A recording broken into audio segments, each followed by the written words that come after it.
Prognoze Simpsonovih za 2023. koje će vas naježiti. Još 13 predviđanja iz Simpsonovih. Simpsonovi su predskazali budućnost ponovo. 21 put kada su Simpsonovi uspešno predvidjeli budućnost. Ovo su samo neki od naslova kojima bismo mogli sumirati široko rasprostranjeno uverenje da u najdugovečnijoj seriji nastaloj 89. godine postoje naznake za sve krupne događaje koji nas čekaju u budućnosti. Ovakve događaje Nassim Nicholas Taleb naziva crnim labudovima. Karakteriše ih to što su vanredni, ne spadaju u domen uobičajenih očekivanja, što imaju ogroman uticaj i što nas ljudska priroda nagoni da smišljamo naknadno objašnjenje za njihovu pojavu, usled čega postaju objašnjivi i predvidljivi.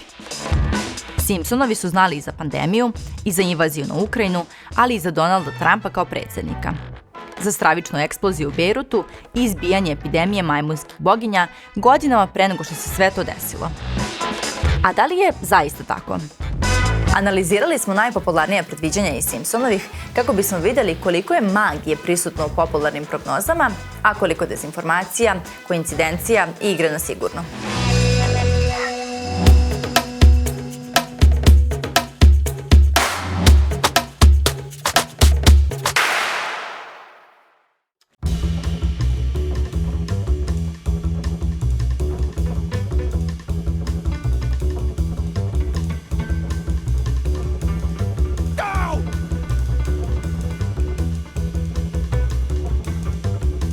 Ovaj grafikon pokazuje 45 hronološki poređenih prognoza koje su se pojavile u epizodama Simpsonovih od 2010. do 2020. godine. Zelena označava predskazanja koja bi se, uslovno rečeno, mogla okvalifikovati kao tačna. Žutom su označeni slučajevi gdje je prognoza donekle tačna ili izvučena iz konteksta, dok crvena boja ukazuje na dezinformacije i falsifikate.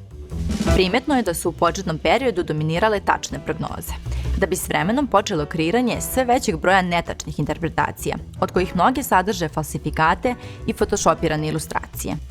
U ukupnom korpusu najbrojnije su netačne, odnosno nepostojeće prognoze, 42%, nakon čega slede tačne, 36%, i donekle tačne, 22%. Pomama za prognozama Simpsonovih verovatno je nastala nakon nekoliko intrigantnih koincidencija da bi potom stekla popularnost i postala deo meme kulture. Dakle, šta su Simpsonovi zaista pogodili? Pogledamo li listu tačnih prognoza, možemo uočiti nekoliko kategorija. Prava predviđanja, inspirativna predviđanja, vizualne koincidencije, nagađanja i najave tehničkih inovacija. Najviše slučajeva, barem 10, moglo bi se svrstati u kategoriju pravih ostvarenih predviđanja. Među njima ima i prognoza koje su u suštini igra na sigurno, poput dokaza o špioniranju građana i legalizacije marihuane u Kanadi. To su slučajevi za koje važi pravilo samo čekaj dovoljno dugo i jednom će se ostvariti. Sa druge strane, u prava predviđanja možemo ubrojati i zaista fascinantne koincidencije. Na primjer, tačno predviđanje američkog zlata u karlingu pobedom nad Švedskom. Jedan od primjera mogao bi se kvalifikovati kao nagađanje. Milhausovo proročanstvo da će finski ekonomista Bengt Holmström dobiti Nobelovu nagradu za ekonomiju. Ta prognoza se obistinila, ali njenu magiju umanjuju dve činjenice. Na kladioničarskom listiću iz Simpsonovih našlo se čak 20 prognoza, a u fokusu medijske pažnje našla se jedna obistinjena. Izvori proglašenja Nobelovaca uvek su praćeni diskusijama, spekulacijama, pa i mogućnošću klađenja na nekog od favorita.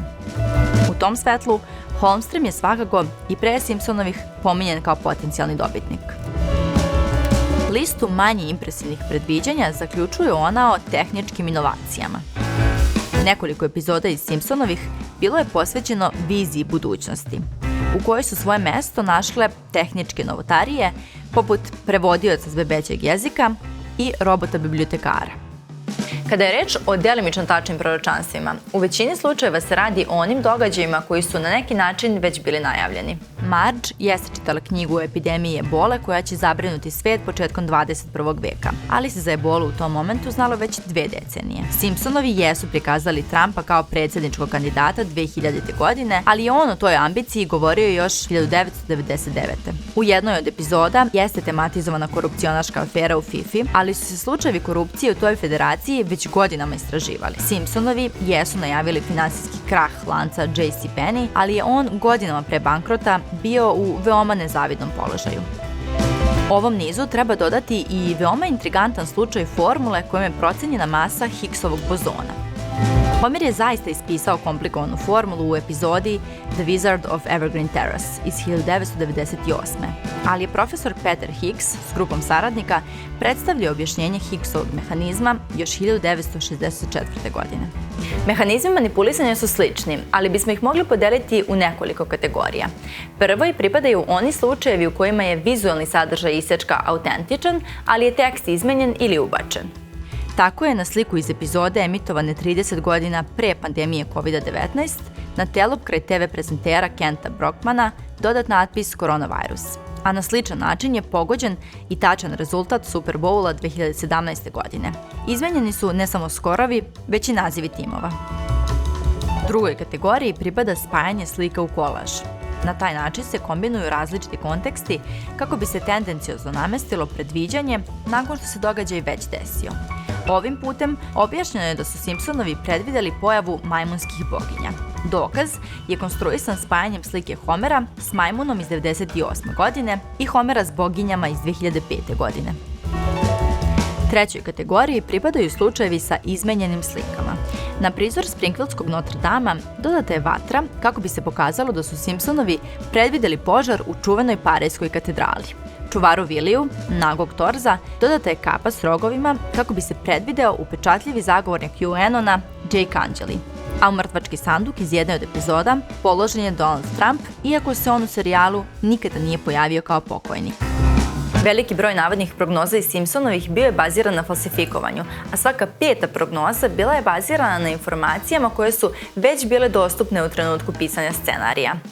Ali kako objasniti tačne prognoze? Koliko su one zaista magične? Pogledamo li brojke, vidjet ćemo da ipak nije reč o magiji. Od 1989. godine do danas emitovano je više od 730 epizoda Simpsonovih. To je više od 16.000 minuta sadržaja.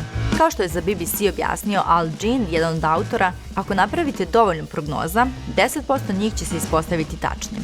Analizom smo, kao što je prikazano, došli do 16 tačnih prognoza za 33 godine.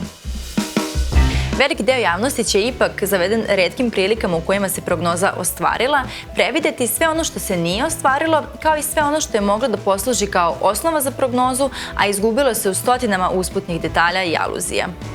Kada je reč o lažnim prognozama, to jest falsifikatima, oni su mahom bazirani na jednostavnom photoshopiranju. Za takve obrade najčešće nije neophodno veliko umeće manipulisanja, budući da su i Simpsonovi u tehničkom smislu krajnje jednostavni. Matt Groening, autor serije, navodi u priručniku za crtanje čuvene porodice kako su Simpsonovi danas deo posebne, ali i sve manje zastupljene umetničke forme, dvodimenzionalne animacije sa naglaskom na velikim glavama, linijama brade i komičnoj fleksibilnosti. Za kraj, evo i mog doprinosa proročanstvima. Simpsonovi su predvideli da će biti junaci prve epizode Tragačevog novog serijala. Magično, zar ne?